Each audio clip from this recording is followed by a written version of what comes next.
this year and wasn't coming around and giving us the things that we need. But more importantly, it's for us to figure out and dig deep and know that anything's possible. And it's not, I don't even like to start off by joking about this being a different type of year. It's just the real talk. So we're going to have a lot of real talk today, but more importantly, we're going to identify, just like what, teachers like to do. We want to make sure that we're all aware of what it takes to be successful, how we can control things. And I remember, and Yvette, you may remember when COVID hit, right? We were working together and the things we were trying to figure out, but was I the only one freaking out? Like, how am I going to be able to provide for my family right now? We can't even get inside homes. So it puts you in a state that you start digging deep and start thinking, okay, how am I going to pay the bills? How am I going to provide housing? How are we going to be able to do what we can do without the ability of even being able to get inside a home? Is there anybody else that remembers that time and remembers some of the fears and the things that start taking over, right? It cripples you. Well, some of us may be feeling that right now. Some of us may be feeling like the business isn't there, the rates are too high, or whatever it is, whatever story we're telling ourselves. But the reality is there business out there? There's opportunity out there, but we have to be better at finding that opportunity. We got to be better about being even mentally stronger, because what are people looking for? What are they looking for in terms of who they want to hire? Are they looking for somebody who's unsure? Are they looking for somebody who really doesn't know if we're in a good market to sell or buy, unsure of those things? What are they looking for? What qualities are they looking for? Leaders. They're looking for leaders, right? So what's a good leader? Somebody who's confident. Confidence is important. What else? Knowledgeable. Transparent, right? Trust, integrity. What else? Has a skill set. What skill set specifically? What types of skills do you need to be successful in this type of market? Okay, negotiation's important. What else? Guiding people, right? Being able to answer questions that they may not even know that are questions they should be having, right? So we do a lot of educating and empowering. We got to think about what is our process every single day. When we come in here, what are our thoughts? Not just to show up in class and train, right, or learn, but what are we going to do after we leave this class? That's the most important thing. What action are we going to take? I don't care if we take the wrong action, but we have to take some type of action, right? The one thing I know I said I wanted to start with gratitude, so I'm already jumping into it because this is the important part of what I want us thinking about. My daughter, her favorite thing, come on in. Okay, we may need to pull another chair in here. If somebody doesn't mind helping, Lorraine, let me see if I can get some help. Lorraine, can you pull a couple more chairs in here? Thank you. But so, I'm asking my daughter some questions just in terms of softball. I'm just like, so what do you want to do with softball? She's like, guess what her response is? Yep, I don't know. It's like the favorite 3 words to every single thing right now is, I don't know. It's like, okay. Well, that's okay. It's okay if you don't want to do it. She's like, I don't know. Do you like it? Yeah, I like it. I don't know. But it's the most common. And what's interesting is another parent brought the exact same thing up with her daughter, saying the very favorite 3 words she's saying right now is, I don't know. Why do people say, I don't know? They haven't. They may not have a plan, right? They may be unsure or uncertain. But how many of us can also be in the same place? And the reason why I'm saying this is so important is because this is a big deal. You're either going to go through life taking whatever life gives you, which isn't good. That's the crumbs, right? You're going to go through life and take whatever's given to you, or you're going to be very clear about what you want and you're going to find a way to go get it. Does that make sense? It's very important to understand that difference. You can either be very clear on what your definiteness of purpose is, right? You can be very clear about what your goals are, how much money you're going to accumulate. And the reason why I talk about money, which can seem like, oh my gosh, all he cares about is money, he's talking about money. No, you need to become money conscious. You need to think in terms of abundance. We can't be afraid of not paying the bills. We can't be afraid to be poor. We can't. That's a mindset, okay? Even if you don't have the funds that you expect to have today, that's a mindset. Is it temporary, or is it something that, no, this is the way I'm destined to be? Or I don't want to make a lot of money because then, that's bad, right? No, money gives you the ability to have options. Making money and being very aware of that. If you want to help, you want to do good in this world, you need to be able to take care of yourself first. That's the most important thing. You can't give something that you don't have. Well, you got to get it first, right? So we got to take care of our health. The very first thing is our health, our body. If we don't have the energy because we're falling apart, again, this is all about energy. And it's about understanding that energy will attract other energy. So if you want people who are successful, who make good money, then you need to first start taking care of your health, your body, your mind, and think of how important it is to make sure that your mind is as strong and as safe as it can be, because otherwise you are not going to attract, nobody's going to want to work with you. Not the right types of people. You may get the indecisive people. You may get the people who can't make a decision, who don't know. I just don't know. I don't know if it's a good time to buy right now. It just doesn't feel right. I'm hearing from these people this, interest rates are this, the payments are this. No, I want that person who there's no other option. We have to put a roof over our head right now. We have to sell this property because this is happening. So we need to do a better job of finding those people.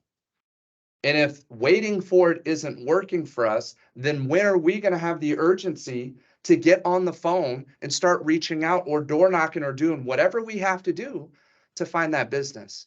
Okay, it's critical. But if I can't say anything to light the fire under each and every single person in here, then I'm not the right person for the job.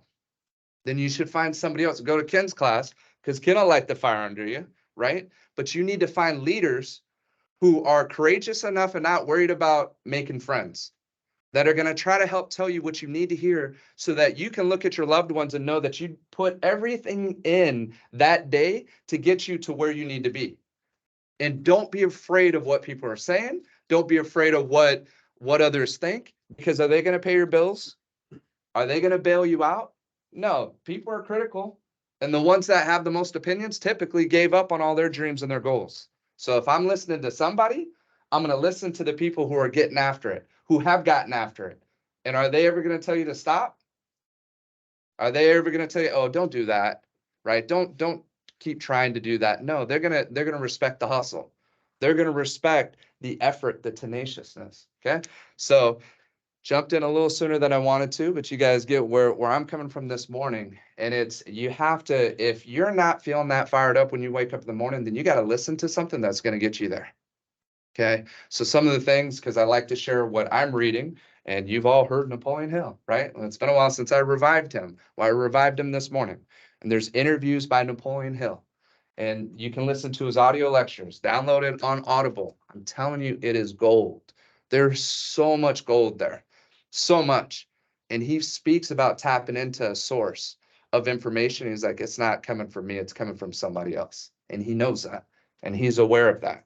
He understands that the words are coming from people who've mentored him in the past. Every time he has to make a tough decision, he visualizes Andrew Carnegie at his shoulder, one of his first sponsors, one of his first inspirers. He visualizes him there, helping him make those tough decisions. But he's not afraid to make those decisions. And the biggest thing that he says and he talks about is the fact that every one of the successful people he's interviewed, all were positive a majority of the times, and focused on being positive and having things in their system to keep them on that positive track. And you got to think about that.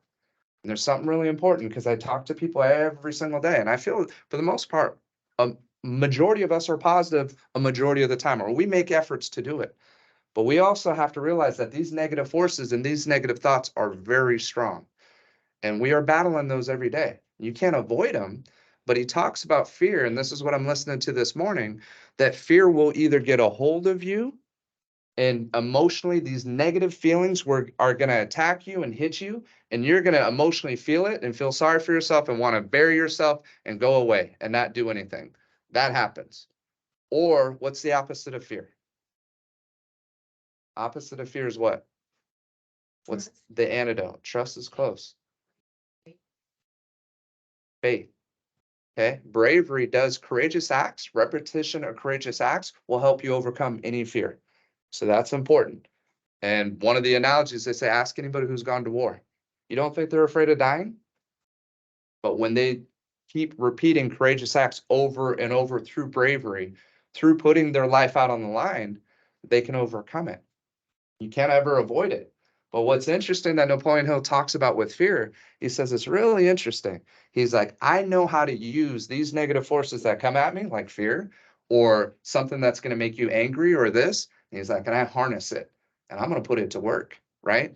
So I can take a negative, and that can motivate me sometimes more than a positive can motivate me, right? I can lose and not be afraid to lose. I can fail and know that there's a bigger lesson in that failure than taking a listing and succeeding. Does that make sense? So it's all mindset and perspective and not being afraid to fail, because you understand that that's necessary in order to figure out how to be successful, in order to figure out how to win. But when he tries to harness that negative energy, he says it's really interesting. He's like, that negative energy is cowardly. So I've always heard him talk about it being a very strong force, that if you do nothing, it comes in, right? But he says it's cowardly. He calls it cowardly because as he tries to harness it and put it to work, it's lazy. It doesn't want to go to work, right? It likes crippling the person who doesn't understand how to deal with it and cripples. So it flocks to another person. That negative energy. Yeah. Go ahead, I Ken. just want to add a couple things to this conversation because Brendan's spot on, and I'm going to tell you, did you guys survive? Wave your hand so Oh. you're on camera here. Let's see. Let's see. All right. It's not following me anymore. It just gave up. It's like this Gave up? guy's talking All right. too much. Never mind. But the point I want to make is, did you survive 9/11? Did you survive Y2K? Did you survive the pandemic? Fear will debilitate you, but you're fine. If you listen to the news and you listen to the naysayers and negativity, you're going to do nothing in life, but you're fine. Take a look, have a moment where you will take a look outside and watch kids playing. Get out of this funk in your head. Internalize your world that you're in. The most money I made when things were bad. I hate to say that, but it's true. I was a short sale expert. 9/11 hit. I sold 30 homes. I double popped 15 of them. You know, so during COVID, there was 5 of us working. I was so busy working and working and working. And I was going, this is great. There's nobody else working because everyone else who's supposed to be a professional stuck their head in the ground. How is someone going to come to you if you're afraid? You need to be the leader. They need you to get them out of this fear. So if you come out as a leader and call them up and ask them, how's it going? How are you doing? And be a friend, you're going to gain business. And we mentioned we have 4 months left. You know, December's the best time to represent a buyer. December's the best time. Everybody checks out. Everybody checks out. So your competition's less. The people are wondering now why their houses aren't selling. So they're willing to take, because it's slower, no one's viewing their homes. They're willing to take deductions on their home. There's opportunity coming. You need to focus in on what Brandon's telling you here. Don't listen to me. I always laugh when I hear like different, even companies people work for, different leaders that they work for. And I said, and they go, oh, this person did that. That person did that. And I said, oh, how did it impact you? Well, they didn't do anything to me. So why did you hate all this? Well, because someone told me. How did it impact you? Nothing. Didn't do anything to me. But the problem is everyone is staying home. They're not coming to work. They're not coming. What job where you make $100,000 or more would ever pay you if you did absolutely nothing? How ridiculous is that? You have to put something in to get money out. And if you're putting zero effort in, your results is going to be zero. So I'm going to leave you that. No, that was good. Thank you. See if I can get this thing to follow me again. All right, it's working.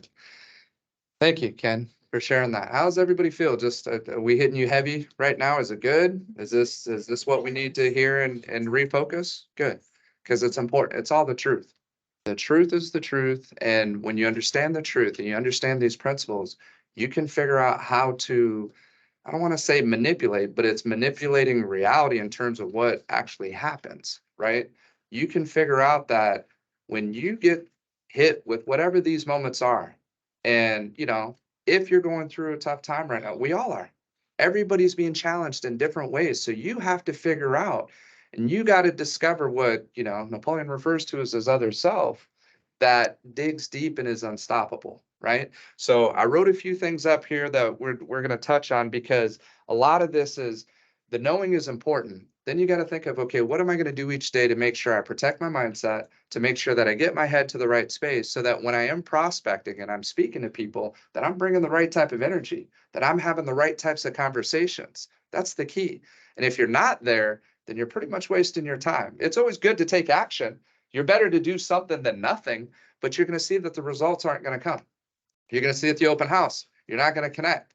You're not going to have that ability to do those things because your head's not right before you even showed up. You'll see at a listing presentation. You'll see if you're meeting somebody, you have to be ready every single day. And if you're not, then reach out to your leader and make sure that we're practicing on a regular basis. And the first few times, we're going to spend more time together. After that, it's up to you. It's the same thing we tell the kids with practice at softball. Showing up to a couple of practices a week doesn't mean that you're going to be able to execute and figure it out. The ones who are figuring it out are the ones that are doing work on their time, that are working on the skills that are necessary to perform when it's time to perform. Well, our performance is the listing presentation. It's the buyer presentation. It's running to somebody at the grocery store and having a quick little 30-second initial connection. Next thing you know, turns into a 20-minute conversation. That's your prospecting. That's your ability to connect with people. It can be anywhere and everywhere. It's not that complicated, but we make it more complicated than it is. But are we getting results? Are we meeting people and handing business cards and feeling that's sufficient? How many times have you handed business cards out? Out of all the cards you've handed out, how many calls have you received back? Very few, right? It's pretty minimal.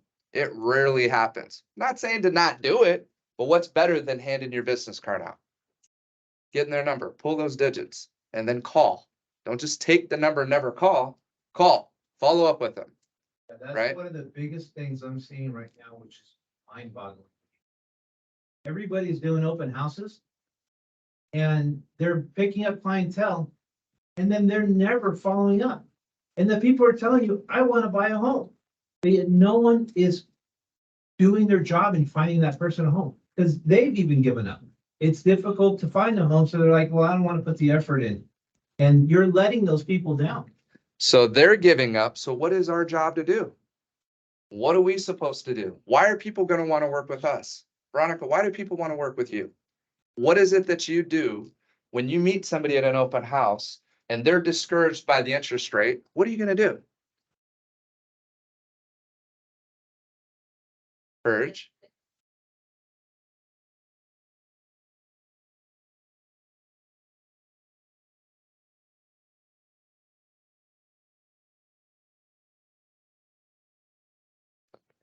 Much money will they invest? So, or not just talk about it. You need to find the solution. That's the bottom line. It is. You're a problem solver. And that's what you gotta discover and find the solutions to the. What you guys do and why she's successful, she's being modest, but I know that she's successful. She has to be, because what she's doing is that she's hearing people. She's asking the right intelligent questions and she's solving the problem. There's a solution for every problem. And that's gonna make you separate you from the other people, is that you are actually going to give them an answer to something that no one else can do. That's what you need to study. It is. So solving problems is important, but it's also your ability. So I know you, even on a personal level, just in terms of being a very positive person, somebody who focuses on the positive, you're very inspiring, right? So your biggest ability is your ability to give people hope and inspire. And that's all of us in here. You have to give people inspiration. You got to give them. That's what great leaders do.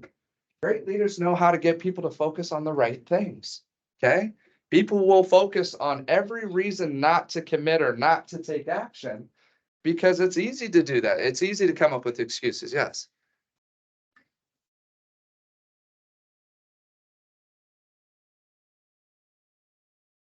And it could be, yeah, it could be anywhere, right? You're just sitting there and you start a conversation. Oh, and they come, hey, what do you do? Well, I'm in real estate. I sell, and I'm a realtor, whatever. And they're like, the first thing that comes out of their mouth is, oh man, it's tough out there right now, isn't it? Like things are like bad out there, like, oh, the interest, and then they go into the interest rates and this and that. And it's just like the ability to just navigate that and turn the negative that is coming out of their mouth into a positive where they feel like you know what you're talking about and you can reinforce like, no, yeah, like just like anything else, things shift, things move, it's not that bad and there are possibilities. Yeah, no, it's a great example of what you're bringing up. Why do you think they're sharing that with you? Because they don't know and they're listening to whatever's on the news or whatever they hear. That's And right. it could be their own fear or they're looking for us to agree with them, like, oh yeah, it is a bad time. Like, oh yeah, the interest rates are high, it's not a good time to buy or sell and it is tough out there, so if you can just manage to control that conversation. How do you control it? How do you control the conversation? Because this is important. It's very important. Just giving them kind of scenarios and So those are sound bites, right? Yeah. Giving examples of hope, people who have been successful. That's very powerful. Great. What else? so, one of the things I like to discuss is like, well, last year, a few months ago, it was crazy out there. People were outbidding and most of them were buying their homes for a lot more than they wanted to or they could even afford.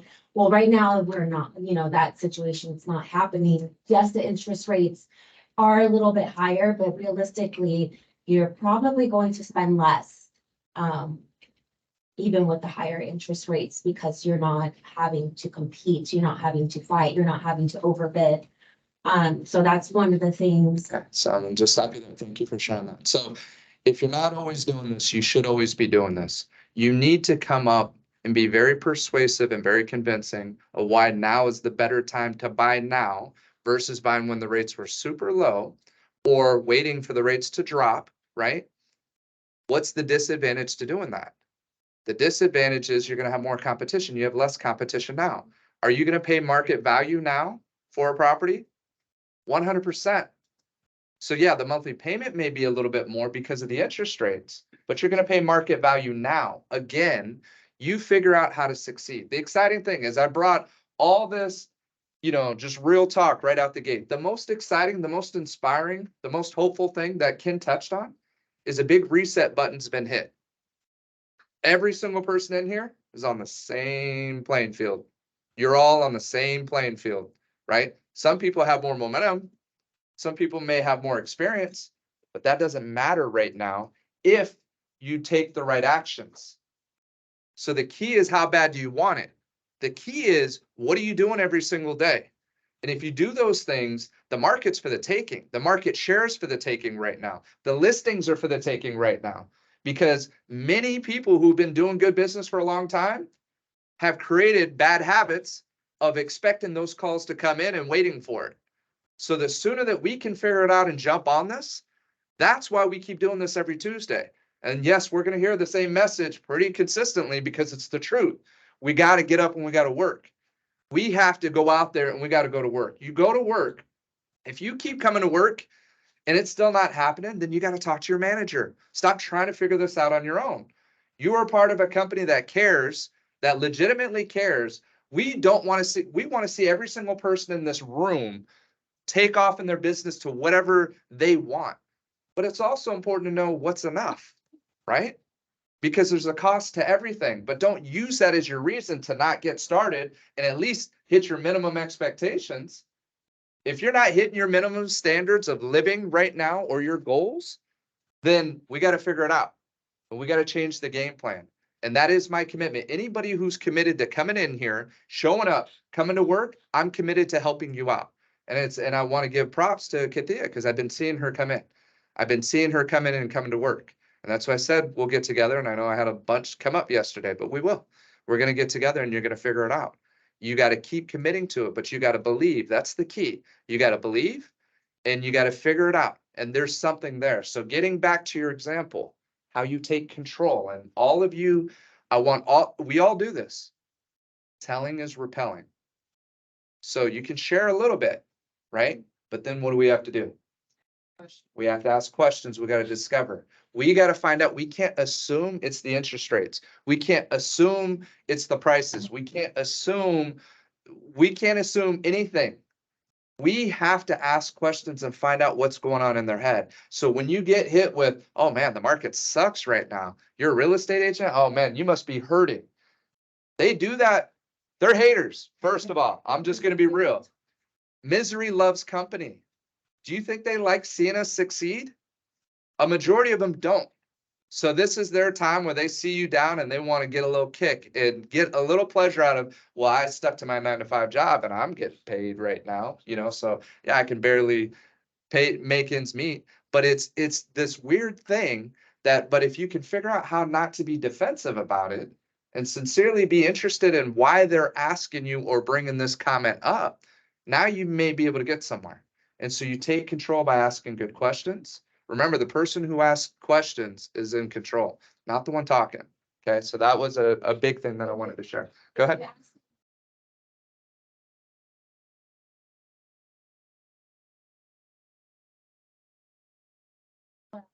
Why do you think that's a good idea to wait? And like, they may tell you, and it's like, well, don't you think that there's a lot of people out there thinking just like you? Mhm. I'm just gonna wait. I'm just gonna wait. You're already telling me that inventory is low. Well, what do you think is gonna happen once the interest rates go down and the inventory is still low? Now, all of a sudden, that rush of people are coming to get those 5 homes that are out there because everybody's waiting for that one opportunity. So that's a great point. But what we still haven't done is we haven't figured out why they would move, right? What is it that they want? Why are they even considering moving? We got to get to that first. Once we get to that, now what you said has some punch to it. But if you say that before you find out their why, it's just talking. And they're not listening to everything you're saying. They think you're just trying to convince them because you're trying to get a paycheck. You have to care enough to know what's going on in their life first before they're going to listen and seek your advice, seek your guidance. So the key is not trying too quick to convince them that their thought process isn't correct. We change their perspective by getting to know them more and discovering more, asking more questions, find out, well, if you were to move, where would you move to next? Which is in our script, right? Well, what would that place look like? Well, why would that make sense? Why would you want to move by the beach? Well, I'm in Simi and it's hot, right? We've really been feeling it lately. I'm tired of this. I can't deal with this anymore. Had clients who moved out to Texas. Guess what? They've hit me up. They can't handle the weather anymore. They're coming back, right? But they don't know if it's a good time to buy or not. So I need to have that conversation. So as you're coming up with your process, we're being engaged. We're being tested all the time by prospects. Are we paying attention enough and know that these are all opportunities? The second they start engaging with the text, a message, and what's our next step is at least to have a conversation with them, whether on the phone, and typically on the phone, what are we trying to do from that point? Meet them face to face. Okay, so your process should be meet them in the office, bring them to the conference room. Just did it yesterday and have been working with these clients who bought a property, they canceled it, they're going through health. If you're not, and I'm not saying to target this demographic, because you got to be very careful about this, right? There's a lot of elder law abuse. So you have to be very careful with that. But you have to understand that many of the people that are making moves right now are not focused on the interest rate. It's life circumstances. My last 3 calls, 2 divorce situations, 1 probate. Okay? It's life events. Somebody passed away. So they're reaching out to you. Well, guess what? It's probably not today because they have to notify people. If somebody's going to contest the trust, It's 4 months notice. I just found this out yesterday, so that's why I'm sharing it with you. 4 months notice that they have to notify the family members that they're selling the property. So now the next question for the attorney is, can we list it before then? I have to wait 4 months till it closes, or do we have to wait 4 months to list the property? But if you're not already trying to seek a probate attorney and develop a relationship, that needs to be first on your list right now, okay? Because these things are going to keep triggering opportunities. So we got to be smarter about our targeting in terms of doing that. And then there's a lot of people who are health is declining, things happening. We can't live in this house anymore. We have to move somewhere else. Yes, Yvette?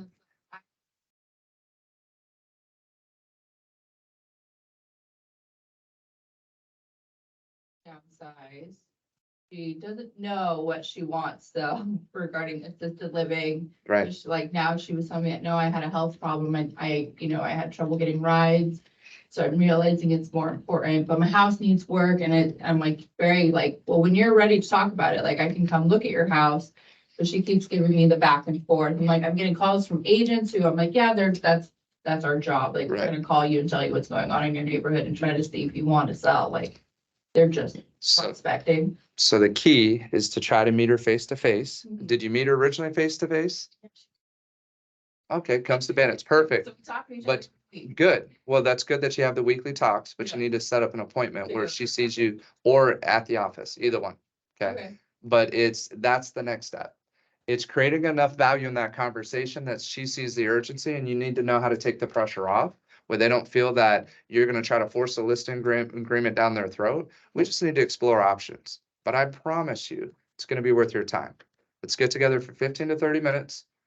I'm gonna ask you some questions, find out a little bit more about, what your situation is. And once I know that, once I've seen your house, now I can give you my advice on what your options are. Can I say something? Yes. So, let's see if this thing's on there. Here, I'll try to go ahead and start talking. Hello, doesn't matter. I'm not gonna have this camera follow me, it doesn't matter. So what I wanted to tell you is, raise your hand if you have someone that that's getting married. Okay, how about someone that has a job transfer? Raise your hand. Anyone passing away? Anyone older that you know? So what the point of that whole story is that life goes on, guys. These are necessities that you need to buy and sell. So it's crazy. It never stops. So someone has to get married, or they just had a new child, or pay attention to these clues. What you have to understand is we all buy things that is out of our means. Tell me you don't. Tell me you don't buy a car that you want. And what do? We justify that, right? We justify the reasons to buy that. We make reasons in our heads because we want it. Your job is to let them self-discover and justify it. You figure out what they want, and then that's what the solution is. Then you have to ask the questions, figure out what they want, and then then you have to justify that. And you show them the solutions on how to justify that. They will buy if it makes sense to them because they want it. They want to. If someone's, and like Brandon said, when you're older, you don't care about $40,000-$50,000. You don't. You want to be with your grandkids because it's more important. It's not. So that's what you guys have to understand. It's not about just money. Money's not always the solution. We're young or younger, and you guys are younger than me, but you know what I mean? The money to us is important because we go dollar for dollar. As you get older, it's not that way anymore. It's not dollar to dollar. Now you're thinking, what good is it? I can't die with it. The most important thing is being with my grandkids. And if someone tells you that, believe me, they don't care about interest rates. The other thing that you have to understand, the perfect buyer right now is someone older because 9 times out of 10, they're downsizing. And guess what? They have a lot of equity. They don't care about interest rates because they have a lot of cash and they can transfer their tax bases. Did you guys know that? You can transfer your tax bases. So that payment for them is not as bad as it would be for others. So you sell your home for cash, you're buying something for less cash. Who cares about interest rates? Or If you have a home that's sitting on the market, take that money and use those credits to buy down the interest rate, interest rates drop. And they can refinance later. There's a solution. Yes, go ahead, Mark. I wanted to share something.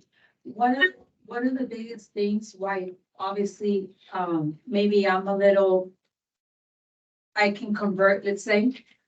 It's really important who you do business with lending wise. And I'm gonna share a little story. I have a client, they're my past clients. I sold them a condo TO. They outgrew the condo. We just met with them last week.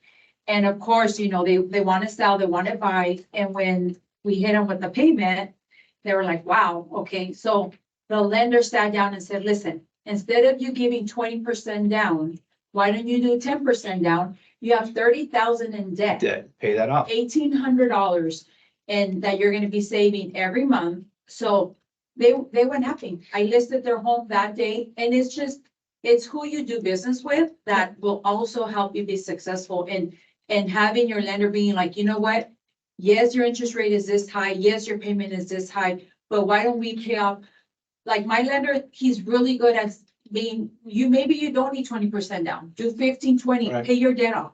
Pay, put you in a better situation. So when the clients think, I have another client right now, instead of them doing 25% down because they have the money, they're gonna do 20 and they're paying off their debt. So it's also really important, like sitting down and whoever you're doing business with, for them to help you convert that client and get them motivated for them to be, go out and buy, or whether with this client is they're upgrading. Yeah. So that's super important. Thank you for sharing that. That's a great point. Now, you all understand that, what she just said?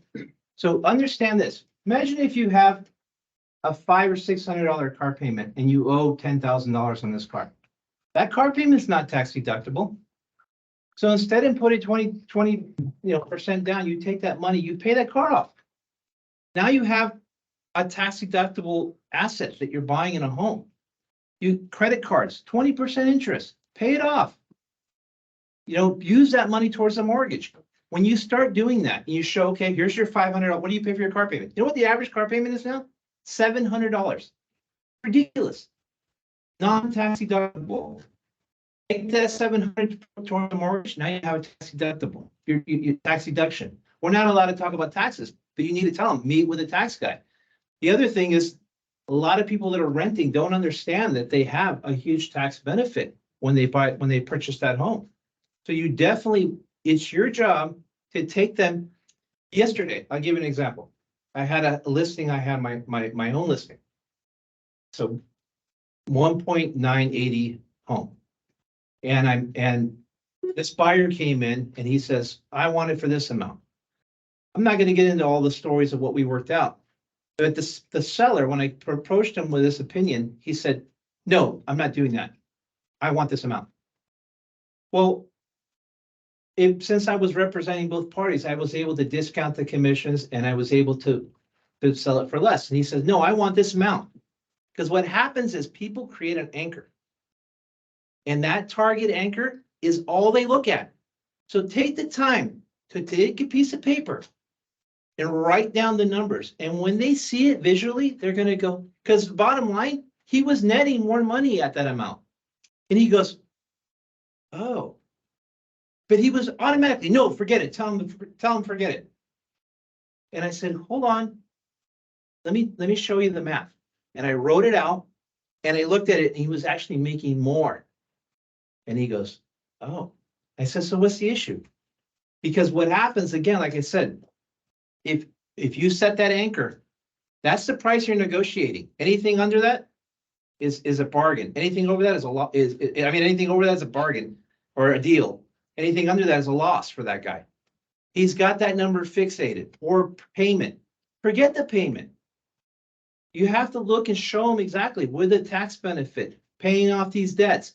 It's the same thing. I'll never forget the story. I don't want to keep going on this, but I'll give you another example. I had someone come into our office. I had an assistant at the time. They walked in and they said, this person wants to buy a house, but I don't know. He looked a little rough. I said, well, come on in, have a seat. I start talking to the guy and I go, hey, he goes, I want to buy a house. And I said, okay, where do you live at? I rent. What do you pay for your mortgage or rent? He says $1,300. And he goes, and at the time houses were like $450. Okay. So the payment is going to be minimum $2,800 to $3,000, something like that with everything. And he goes, and I said, well, how much can you afford if we bump up the payment? He goes, I don't know, $1,400. I'm going, it's impossible, right? It's not going to happen. I said, what do you make for a living? He says, 250,000. And I'm like, how can that be possible? He goes, well, you don't understand. He goes, I have child support that I have to pay off and I owe $10,000. And I said, what's the payment? Well, with penalties, it's $700 a month. I go, okay. And he goes, plus I have this tax lien. It's another 10,000. I also pay about another 700. That's $1,400 there. Well, at the time, the government was giving this tax credit. So we paid off both those debts. He bought a $450,000 house and was making money because we eliminated his debts. So you need to ask intelligent questions, write down, line item them, and then see how to fix that. People need to visually see it. Figure the solutions out and you'll get more sales. That's good. Yeah. Thank you. All right. No, let's, I wanna piggyback off what both of them shared right there. And, you know, as we keep talking about the process, right? Talk about reaching out, talking to people. It's really important that you get face to face and they take it serious enough. You have to create enough value in that conversation that they want to see what the options are and what the possibilities are. Now, both these two agents here, who both do a good amount of business, do understand enough on the debt to income ratios of how that works.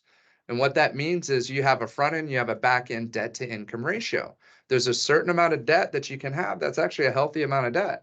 Typically, you'd want to try to keep it under about 42, 43%, right? But I didn't know any of that until I started working for a nonprofit that did down payment assistance. And they did layered financing, right? And that was VCCDC. And once I started working there, because I didn't care before that, I was like, I'm going to focus on real estate. They're going to focus on the lending. And I'm just going to, you know, send them all over to my loan officer. What you need to do, not every loan officer likes hearing this, but you need to be the very first point of contact with whoever you're speaking to. And then you need to set up the appointment with your preferred loan officer, whoever that is. And again, I did this just yesterday, so I'm speaking from personal experience. What I was very happy to find out, because once you find out what their situation is, like what their assets are and what they actually have, if they own multiple properties, then you start coming up with options. So this is a retired, older couple, right? Not working anymore, but they do have some cash assets, and then they have a house that's pretty much paid off. So what they're going to do as they're looking at potentially buying something in Leisure Village is a bridge loan. Have you all heard of a bridge loan? You guys know what a bridge loan is? Well, I found some new things out on this bridge loan that I want to make sure that I share with all of you. Okay. One is, as they figured out the payments, first of all, and when you hear this, you're going to be like, ouch, right? That's high. Interest is right around 9 to 10%. It's almost 10% interest. Okay. But the interesting thing is when you do the bridge loan, is you don't start paying it until you've located the other property, right? So first you have to get your property appraised. So the out of pocket is the appraisal, roughly about 650. Can somebody mute themselves on there, please? Roughly about 650. I can't see who it is. Sorry. So basically, the appraisal is about 650 out of pocket. Okay, that's their only out of pocket cost that they have to do. That appraisal is good for 3 months. Now, if it takes them longer than 3 months to find a place, then it's another $150 to get them to recertify it. If they can tell that the comps are good, then it's good for 6 months. So they don't start paying interest until they open escrow on their next property. Does that make sense? So you could already start the process, find out what an appraiser is going to find out for the value of their home. Their home should be $1,050,000 easy in Camarillo here. So that also, as a listing agent, there's a requirement that they have to have a signed listing agreement as one of the conditions for the bridge loan, So they need to sign a listing agreement, and we can have what's called a SELM. Seller excludes the listing from the MLS as one of the conditions early on as they're trying to get the approval for it. Okay. But it does have to go live the day before they fund.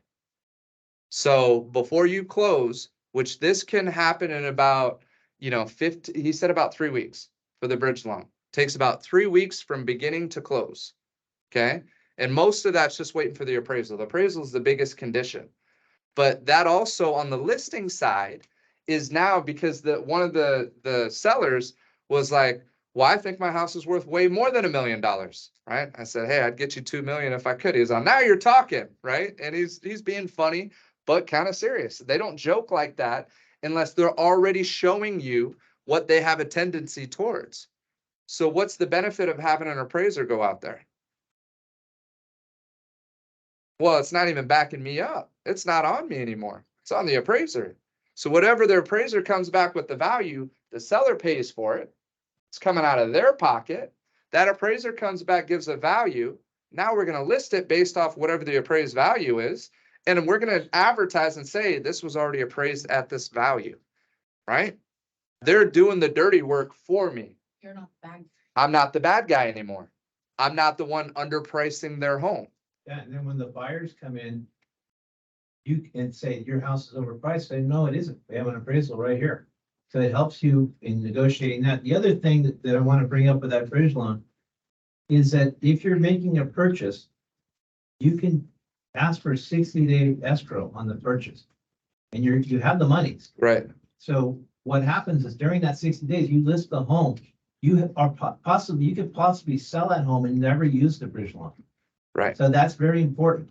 If you sell the home because you have a 60-day escrow and you sell it and you have a 30-day close, you're going to get your cash and never have to pay that bridge loan. Okay, So that's huge. really, really So that important. huge point that he just brought up right now. The other thing is you can be a non-contingent buyer with a bridge loan because now you're a cash buyer, right? So they have, and they're going to figure out Take 60% of it. 60% of the equity is what you have access to. All right. Even with that 60% equity, we're looking to purchase around 700 and below. They're going to have 300 cash. They'll get at least 400,000 in terms of the bridge loan, and they're going to be a cash buyer. But it's really important to understand this as an opportunity because most people aren't aware of this. But what Ken said is you may not ever have to use it. The only out of pocket that they risk is that appraisal cost, right? So maybe $800 out of pocket.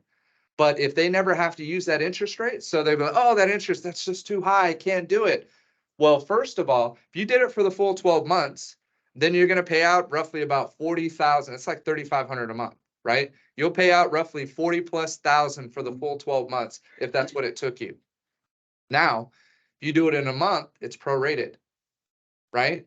So all you're paying out is that $3,500 for 1 month that it took you to go find another property.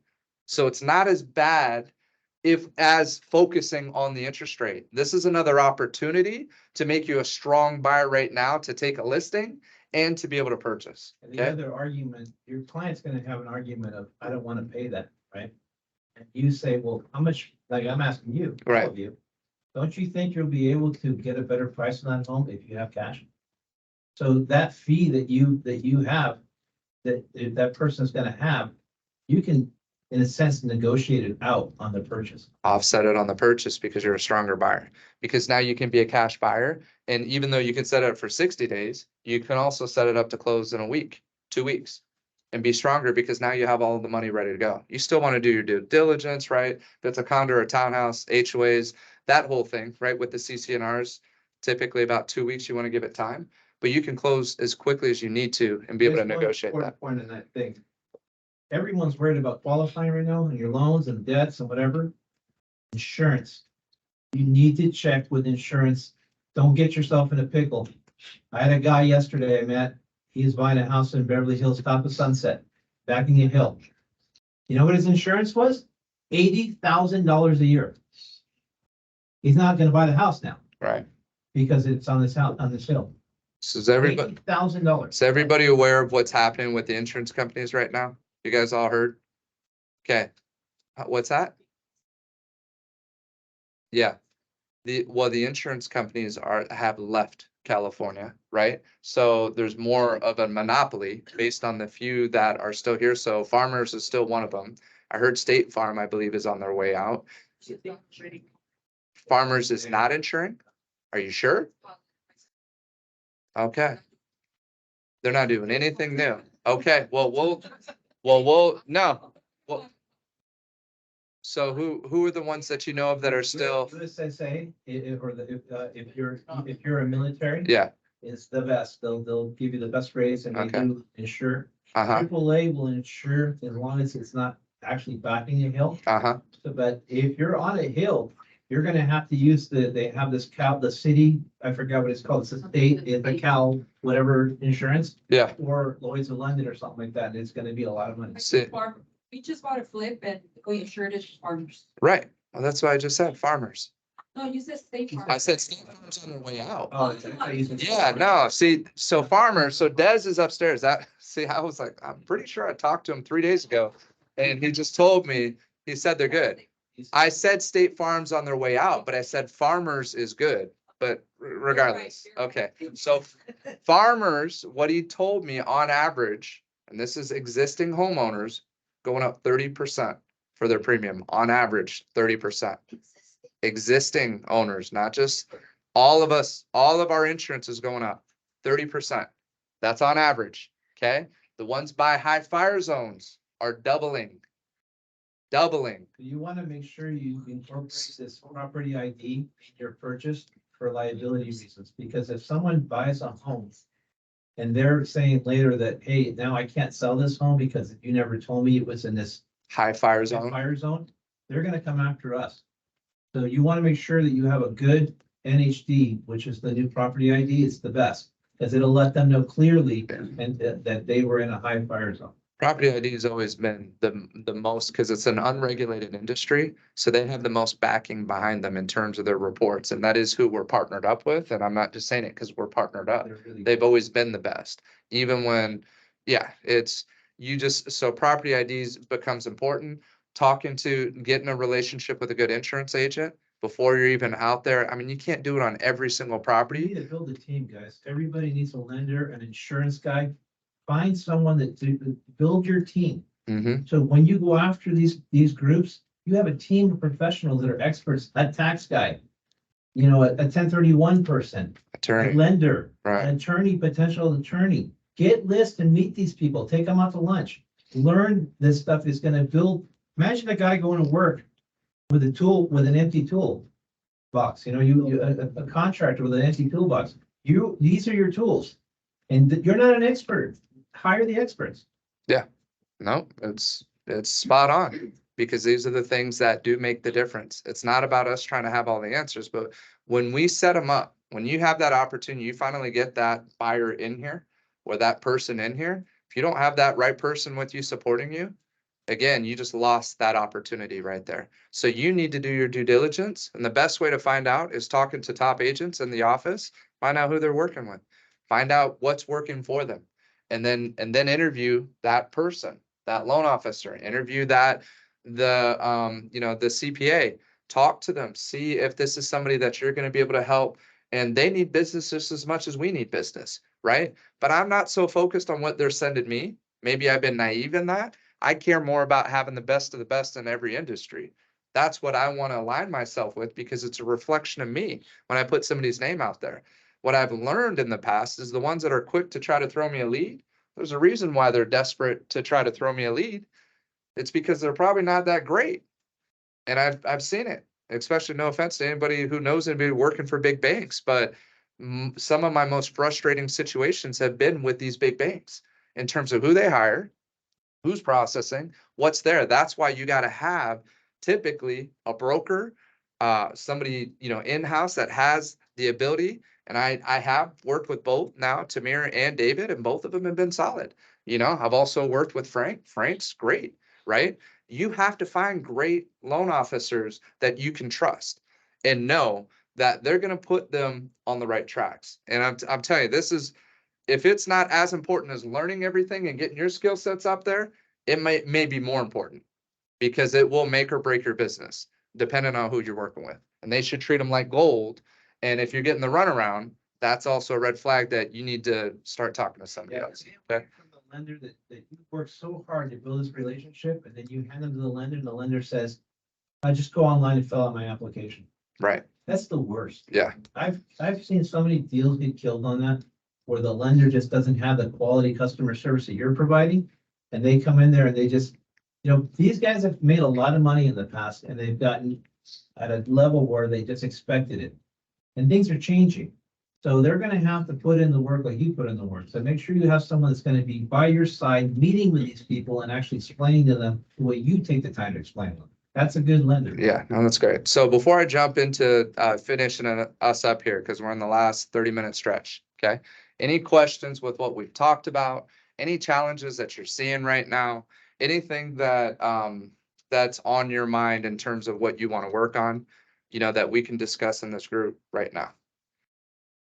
Everybody got it all figured out? Yes. Yeah, Roberta. I just want to add to that interest rate thing. When people tell me about the interest rate, I tell them like, hey, you tell me one credit card or a bank or a car loan that's gonna pay you equity.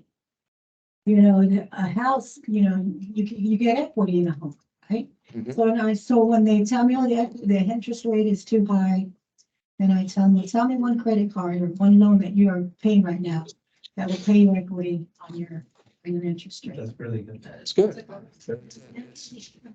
It's it is, but I like it. But listen, I like it. I like the analogy. But again, we can't make them wrong. And I'm not saying that you are with that. It's about helping them. It's self-discovery. Okay.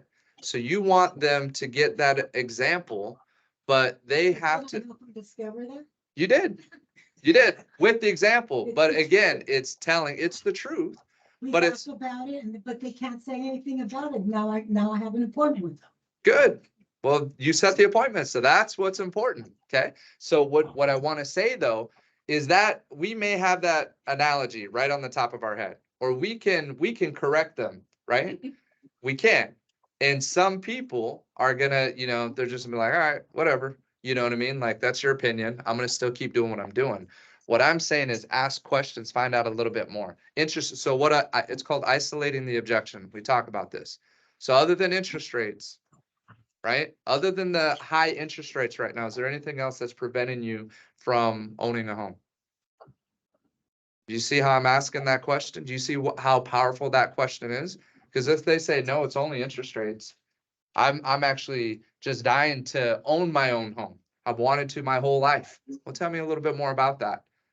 Once I get them sharing their story and getting to the emotional level of why they want to own a home, you better believe I'm setting that appointment. Okay. Because what they're doing, again, they're focused on the wrong things. You're helping them focus on the right things by giving the example that what kind of credit card interest can you gain equity from? Beautiful, beautiful example. Beautiful, right? But can we dig deeper and have an even higher conversion rate using that example? Because then after I discover enough, then I'm going to bring up the point that you just made and say something to that I effect. wanted to say, you came to this class today, you have one takeaway. What Brandon just told you should be, every one of you should have wrote that down. Should have written that down. That what he just said, repeat it actually, if you could, because I want you guys to understand.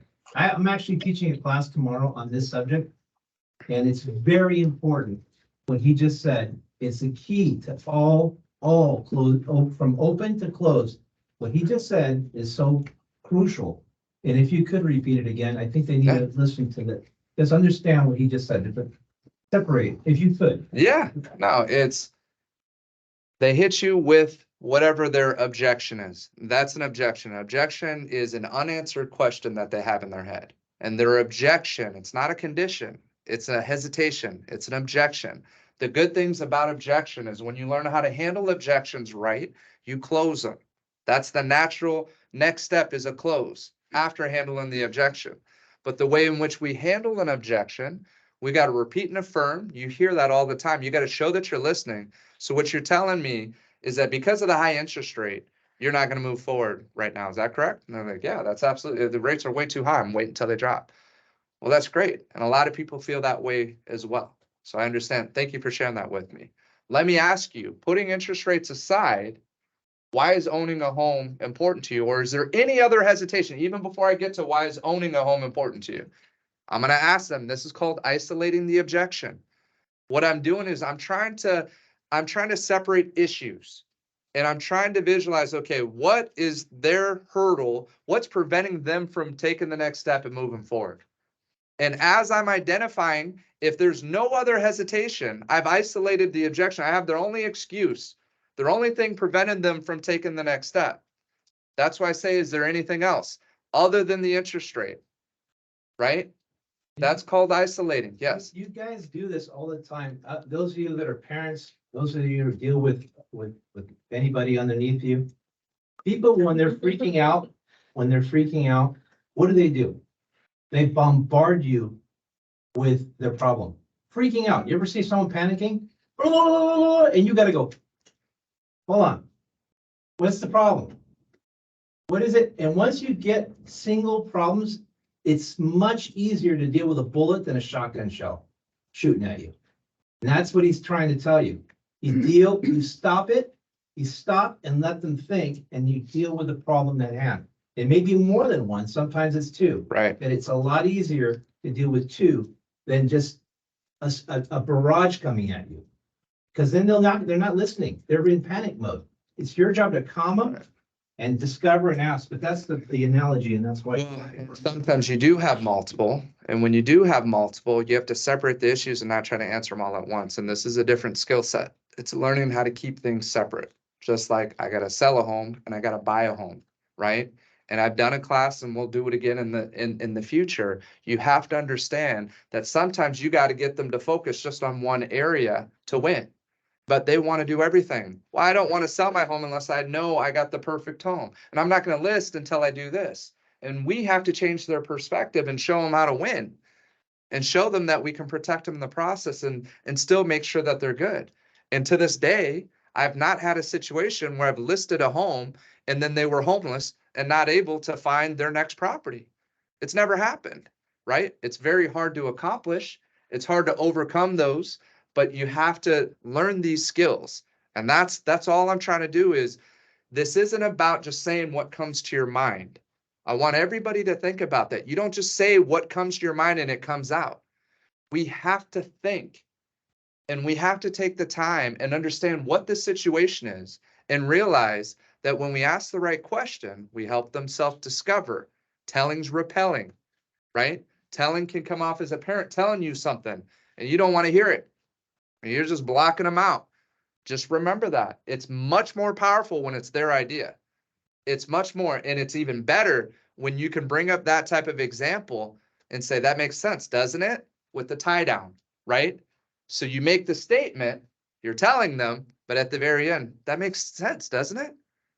You would want something that's going to create equity and wealth for you, don't you? You see what I'm saying? Now they're like, you're damn straight. What do we need to do to get next? Or, next, you set the appointment. Yes. People don't even think about how much they're paying on the credit cards, but they're ready to talk about the interest rates on a house. Right. Like for me, like I kind of have been, when people start getting all negative about the market, like I feel like I'm getting bombarded with a bunch of negativity. So I don't even want to have the conversation anymore. But it's just clicking at, if I start talking about their credit card interest, like, wait, aren't you paying like 20-30% of your credit card interest? It's Like that conversation will completely shift. It is. It's not Right, but you don't, thing either. and Ken just said it's the narrative. You don't see on the news, credit card interest rates are out of hand, right? When's the president switch and have something Like, else go look happen? at your Right. credit card statements, and I bet they've raised the interest rate. Well, because the people who are in control and know what our weaknesses and our bad habits are, they're fully taking advantage of that. Yet the people who are trying to better themselves by acquiring property, they know how difficult it is. There's a lot of people being dissuaded. So just remember, the biggest thing you can do is educate, give people hope, inspire them. And that's why I'm just going to finish with the process, because I hear it all the time and it's like, well, I don't know what to do. Like I don't, once I get them in the office, I don't know what to do. And anybody who's worked with me or knows what I teach knows what the next step is once you get them into the office, at least when we're talking about with the buyer. So as we do the process, okay? And what I wrote up here, just because I want to make sure I hit these notes, just, before we jump into that, okay? Let's come up with a plan. Figure out every single week, have a weekly plan. What is my plan this week? And make it attainable to start with. This is all about momentum. You got to take that first step, whatever it is. But what are you going to do this week, Luis? What are you going to do this week that's on your list that you know that you need to make sure top of mind, that you write it somewhere, whether it's in your notes. And if you write in a bunch of different things, it's very hard to find it. But if you're in the habit, don't do what I did where I wrote, never took the time to reread it. Go back through your notes, take a highlighter and highlight all your what are called MMAs, money-making activities, things that are going to lead to you making money. You do money-making activities every single day, guess what happens? You make money. All right, I knew we had sharp ones in this class here today, right? So, but it's what you focus on. So you have to prioritize your list. So I put planning, taking massive action, right, which will create opportunity. MMA's prioritizing. So the first thing you can do is, okay, my goal, and this is, remember, the goal is to set one appointment a day. So you can say, okay, I'm going to set one appointment today. How am I going to do that? And just start writing. Whatever comes to your mind, you write it out. I can door knock. I can call 5 SOI. I can check out on social media, see if any life events are happening. I can, and you're just going to write whatever comes to your mind, you write it all down. On the top of your page, you're going to set one appointment today. Or it can be, I'm going to close one escrow this month. And you write that on the top. Well, what activities do I need to do? And you write it all out. Then after you write everything out, you're going to go through and circle the number one, I would say the top 3. But before I do that, I'm going to put $ or MMAs next to every single one of the activities that's going to lead to making money. Okay. This is how you organize your task list. This is how you do it. Now, you may not hit every single one of those MMAs every single day, but what you do is you hit the top 2 or 3, and then you got a couple left over. That goes on to the top of your list the next day, and start working these checklists. I'm telling you, this stuff is more powerful than you realize it is. Because when you have clarity in terms of what you're supposed to do each day, you're going to work with a lot more intention and you're going to get better results. But we got to start, as simple and elementary as this may sound, you got to start with the fundamentals. You got to start with the very first thing I learned from him walking in, and I would study him and see what he did. And he'd shut his office door and he had his yellow pad and he'd write out his top 5 people of who he was going to call or reach out to that day. And guess what? They didn't call him and tell him, hey, you know what? I'm thinking about selling or I'm thinking about buying. And he would look through his inventory. And as he would see the inventory, he'd think, okay, who would like this house? Who would like this property? And he'd write it out. I want to utilize, you guys need to work as a team. That's what's beautiful about your office. You have a really good office. You guys are here together and learning together and growing together. Not a lot of offices are like that. Brandon's been an incredible leader, and I hope you guys recognize what he brings to you. This is awesome to see this. I'm just want to commend you on what you're doing. You. But listen, how many of you have buyers? Raise your hand. Okay. How many of you can't find them a home? What is the next step you're going to do to find these people a house? Door knock. Door knock, Neither right? one or door knock. SOI. Call your SO. So here's the thing. Let's just say you don't have a buyer. Why not take her buyer and go find her a home? If you don't have a buyer, go find her home that she needs. You guys need to look for, maybe talk to each other. I've got this, I got that coming up. I need this, I need that. Because you're not going to see it, but maybe the other person will. And if you, so what you need to do is talk to each other, what you're looking for. And then you'll have more eyes out there looking. But what I used to do is I would write things down on a 3x5 card, index cards, my buyers. Because what happens is you lose sight of them, you forget about it. If you have them on 3x5 cards, every morning I would go, I would read them, and then I look on the MLS. And then you need to read. Because what happens is, and I teach a class on this, but you should call these buyers up and list 5 bedrooms, three baths, 2,000 square, whatever it is, square footage, bedrooms, bath, pool, 2-story, 1-story. Then you tell them, give me a ranking from 1 to 10 on how important this is to you. Pool, 4, 2-story, 7, and they'll rank it. Now you're looking at it and they're saying, look, I need this house. It has to have a pool. Then you find the perfect home, but it doesn't have a pool. And you look at the sheet and it's only a 4 on priority. And you go, look, I have the perfect home for you. It's got everything you need. Well, it doesn't have a pool. You really need the pool. You only rate it as a 4. And the reason why you do that is because if you say, no, you don't need a pool, you're defying what they want, but they're the ones that wrote it. So they're reading their own paper and going, look, I don't need that. The other thing you can do is when you're looking at the MLS, target homes that are higher priced that are sitting there. Believe me, people want to sell. So if you have a buyer that's 8 and there's a house at 875, maybe you can go at 825 and make it work. Figure out the solution. Take some of the money to buy that rate down. Be creative, but together, work together and sharing. If you've got nothing to do today, get her buyer and go find that house. Go knock, go send a letter, do whatever. But we need to work together. There's a bunch of buyers, and I'm telling you, it happens all the time. I used to have people that would come up to me. I have this buyer, I have this, and I go, did you show them this? I didn't even see that. And then they go, oh my God. And it just happens because you're looking or you've heard of things. We had a walk-in one time. I'll never forget this. This is the highest sale in Simi Valley at the time. Somebody walked into our office. And the lady that was working, the guy says, I want a custom home. I'm a subprime lender. I make a ton of money and I want to buy this huge home. She's like, we didn't have anything like that. So she comes up to me because I was a little bit more experienced and she says, hey, you want to work this with me? I knew a pocket listing. And we sold them a $2.9 million house at a time when the highest sale was like 800. So imagine the commission and what that was on a walk-in. She couldn't have found that. She had no idea. But as you guys talk, you don't think I don't call? I've called Jen. I had land I was looking for. I called Jen. I'll call people. I call Armani when I need help. What do you think this is valued at? Do you have anything coming up? Believe me, there's a lot of people that have things coming up that aren't up yet. So call the top agents around. If you have buyers right now, call the top agents today. Call 10 agents and say, do you have anything coming up? You're going to be surprised what they tell you. There's a sale. Wait, you guys are leaving money on the table, but you're not wanting to get it.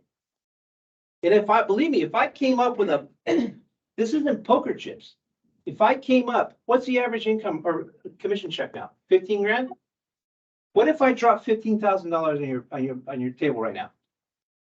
You're gonna go do some work. And it drives me nuts. I'll give people internet leads. They won't even call. Oh, I don't have time. I mean, I'm doing this. I got whatever. And losing perspective of the money. It's ridiculous. So you guys got to get it. Go get it. No, thanks, Ken. Yep. Appreciate that. So just in wrapping it up, as we get to the final 8 minutes here, okay? The last few things, just wrote it in. And I'm seeing more people writing their journals, and I'm hearing people say, oh my gosh, this is everything for me. I keep it all in one spot, so that's great, right? But your written calendar, making sure that you have a written calendar as you set your appointments. And that becomes key. And just trust me on it. If you don't have it, you can get one from a title rep. They have the organizers. Those work well. You can get the big, huge monthly one that you have on your desk, right? That's important. But you got to know what you're doing each week. And you got to keep that stuff top of mind. I also had mottos written down on there. Again, this was coming from Napoleon Hill. He talked about work environments that had key phrases and mottos to help stay in that positive mindset. It's crazy how much that stuff works. It's crazy how much it is. I also saw another training as he was talking about coaching, and there was a study that was done.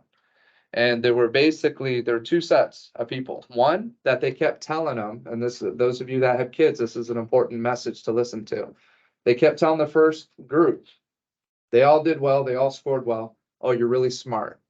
You're so smart. You're really good. You're gifted. They told that first group that. The second group that also scored really well, they told them, you gave a great effort, right? Then they had both groups do the same thing over again.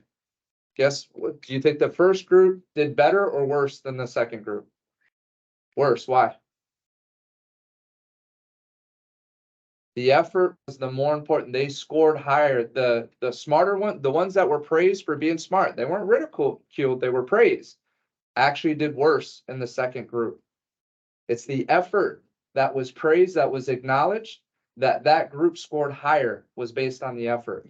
So I only bring that up, not just because it's an important lesson for me in terms of what I'm teaching my kids, as much as I want them to say positive affirmations like I'm smart, I'm beautiful, I'm kind, right? I want them to say those things.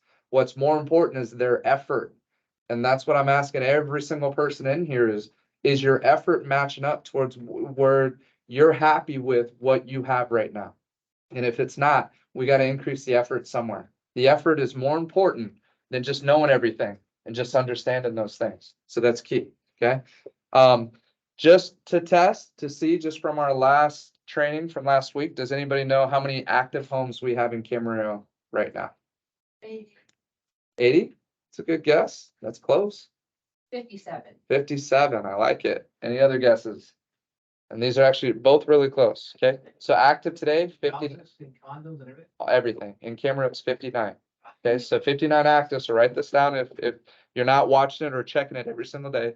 Under contract, there's 28, pending 31, which adds up to 59. So 59 actives, 59 that either went pending or under contract, closed just this month in the last 30 days, 44. Okay. Expireds in the last 6 months, 22. 22 expireds. Really important to understand that. Okay. Average days on market. Now we're going through Ventura County. I have RPR. Well, actually, I'll keep it on camera. For average days on market, the median active is 21. For pending and sold is 18 and 15. Okay. So right around 15 to 18 is the median. For the pending and the sold, that's where they're going out. The actives, the average is, or the median is 21 days. So they're sitting a little bit longer. And that's where you want to get comfortable with these numbers and make sure that you understand. Month supply right now in Camarillo, it's increasing. It's at 1.22. So we're seeing a little bit more inventory, even though we're at 59. And that's more so because you're not seeing a whole lot more inventory, but you're seeing a little bit longer days on market. So that absorption rate number is starting to go up. Median sold price in Camarillo is 724. Also an interesting number, right? Yep. Not a whole lot, but it has gone down. And then I have Ventura County. So if you guys want to take one of those printouts, the Ventura County one's really important. There were a few other things that I wanted to make sure I wrapped up on, but just more importantly, any questions or final thoughts that anybody'd like to share before we wrap it up? You guys ready to get to work? I'm telling you right now that those expires are the nuggets to go after. Because those people wanted to sell and they just didn't because they're overpriced. With this correction, those are the ones that need to sell. And if you can't, you need to knock on the door and ask them, if you have a buyer, if I brought you a buyer right now, would you still be willing to sell? And they will say yes, most of them. So 22 expireds in the last 6 months. It's a lot. And the other thing is, if you look at the close rate versus 40 homes versus 59, it means that like 75 to 80% of the inventory is selling. It's not a slow market. It's still a hot market. Yeah, no, it's a great point. I mean, it's 59 actives that are sitting and then 59 that are either under contract or pending in the last 30 days. Plus 40 closed. Yeah. And with the 44 closed, there's a lot. There's a good amount that's still moving, but there's also a decent amount that's just sitting there. Not everything's selling, which is an important story to tell people as well. Who you list with matters. How you price the home, those factors start becoming more important. So, any other questions, thoughts? And I have and online. Any questions that you guys have before we wrap this up? See something on the chat. Okay, I see 25 contacts. Okay, farmers. We got Joe Mata says farmers, State Farm, Allstate are out of California. Okay, and then hi, came in late. Sorry if the webinar is recorded. Yes. 25 contacts daily. Okay, Joe. Thanks for sharing that, Joe. I'm appreciative you hopped on there. And I did hear, like I said, we got a guy from Farmers upstairs. I talked to him 3 days ago. He says they're still writing policies. It's just gone up. So different key things that you want to make sure that you're looking into with, as you're looking at purchasing homes. That was the last thing I was gonna write, the process. Anybody know how to write the process up here? I'll call on one of you. From when you first speak to them to when you set the appointment, does anybody feel comfortable writing it out? Does everybody know what it is? That's what we're gonna finish with. That's what I said we'd start with, okay? Process, first phone call, right? So prospect, whatever you want to call it, that first conversation first, then what's next? What are we gonna do when we have that conversation? What's our goal? Set an appointment, thank you. So we want to master the art of setting an appointment, okay? What's after we set the appointment? So the appointment's set. I just always like using Friday 4 p.m. because Fridays are good days, right? So the appointment's set at Friday, 4 o'clock. Then what's next? You can meet them, right? So present. Okay. So we're presenting. What is it? We're gonna ask a question. What was it? What else is coming up? Discover. When do we discover? So that could be Friday at 4. When do we discover? At the presentation? We could. What else? When else can we? The day before. So Thursday, at some point, we're gonna do the pre-qual, okay? So pre-qual is important. The pre-qualification, okay? So we're prospecting. Do we set an appointment on every call that we make? Then what are we doing after that? Call somebody else. I like it. Your follow-up becomes so important, okay? This is in mastering the art of setting the appointments. So you should schedule, if you don't already do this, 1 hour you block towards follow-up. 1 hour that you block towards new contacts. That's 2 hours, okay? The 1 hour, there's a lot more people you don't know than the people that you do know. But the follow-up, you're gonna do 80% of your business is on your follow-up. And the problem is people make one phone call, they don't get a hold of them and they drop it. You need to keep following up with them and set up a plan that allows you the ability to make sure that nothing falls through the cracks and you create an environment that keeps your prospects in front of you, whether you're using a CRM or whether you have a whiteboard like I do. I keep a whiteboard with all my top people out there when I have a good conversation with them. I also have an intake sheet. On that intake sheet, it's going to list anything that I find out about them. It's going to list their personality style because I need to know what type of leader I need to be for that particular prospect and that client, which is going to allow me more opportunity to set the appointment and master setting the appointment. And I know how to create value by pre-qualifying them. Sometimes I can just set it because somebody's motivated. Other times I need to know and be able to discover what's going on and create enough value to make sure that I make this as painless as possible.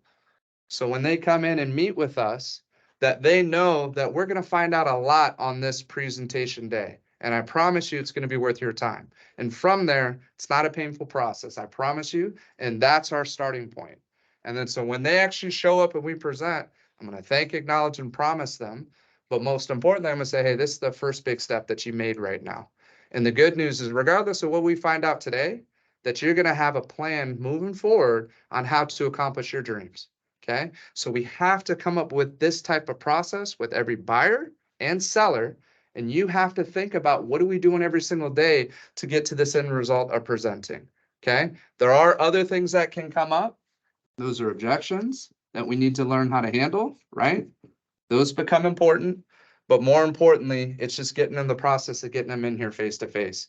Because if you start getting to, and that's the hierarchy, number 1 in the office is where you want to meet them. Okay, this is, and no offense to any loan officers, right, that are coming in. The first thing we want to do is we want to meet with them face to face in the office first. Okay, now if we can arrange with the loan officer to be there after I have some time with them and create and kind of lay some foundation, huge. The other thing that I've done is I've given a loan officer a heads up, I'm meeting with so-and-so on this day at Friday at 4 o'clock.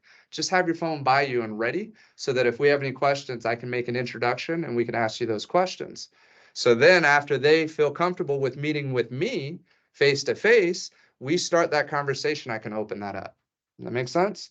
I'm telling you, this is very important to understand this process, and it leads into everything that we got into. All right. So prospects set an appointment, and then we present. Obviously, we want to close and take the listing or figure out what their next step is. All right. So that's kind of a general idea. Is there anything else you would add to that, Ken? Well, if you want, I can, tomorrow I have a class on this. It's Okay. really important. From opening to close, how to close. And there's a mistake that people have, I'll just tell you a brief thing, and it just. Go ahead. So for those of you online real quick, Ken's doing a training tomorrow. It is gonna be on Teams, It'll right? be on Teams. And that 9:30. starts at 9:30. So it's 9:30 tomorrow. It goes from 9:30 to, It'd probably be 10:30. okay, go ahead. But what you gotta understand is, the mistake we make is when we meet people, from opening to close.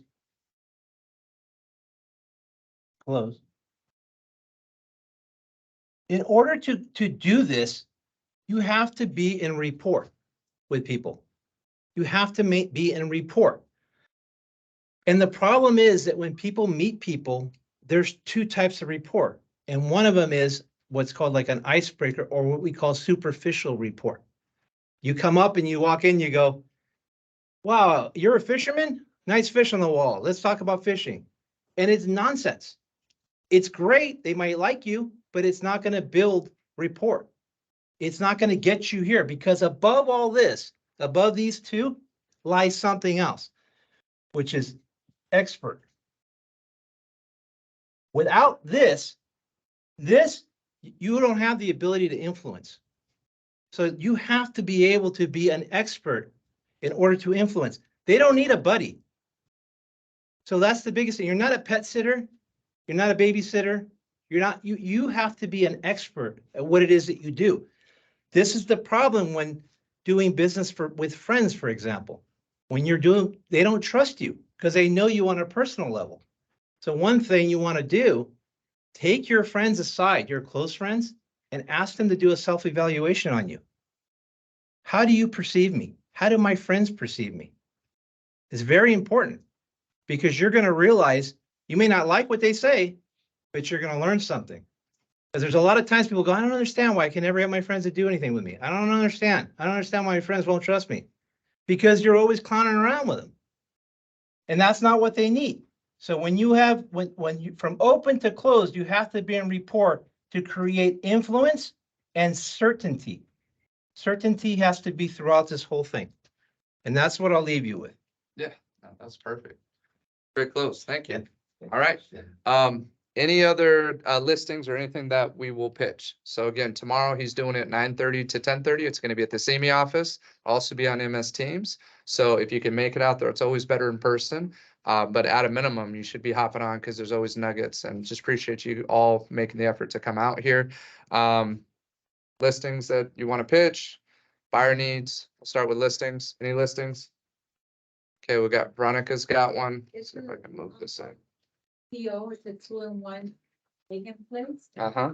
And I made a listed for, what is it? I think it was 469. No. 469. 69, where's that? Sorry. Megan Place. Megan. And the HOA is like 350, I believe. Okay.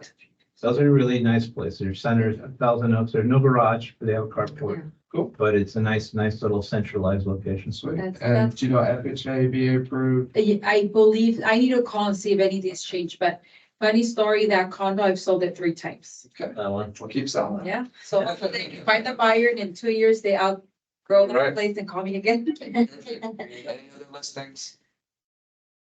Anything else? Okay, any buyer needs? I saw everybody raise their hands for buyers.